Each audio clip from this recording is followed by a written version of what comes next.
சொல்லுமா. ஆமையும் முயலும் வாழ்ந்துட்டு இருந்துச்சா. அப்ப வந்து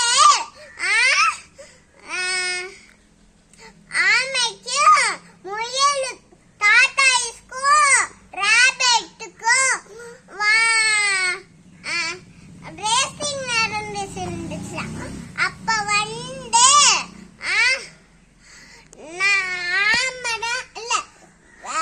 முயல்தான் வேகமா போனுச்சா, ஆமரம் மெதுவா போனுச்சா.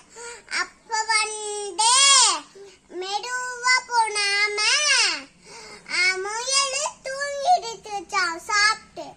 அப்ப வண்டியில பாட்டுட்டு போய் ஜெயிச்சிடுச்சா. இதுல இருக்கவங்களுக்கு வெற்றி தரும்.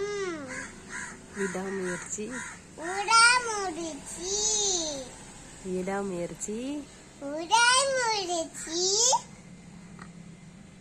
வெற்றி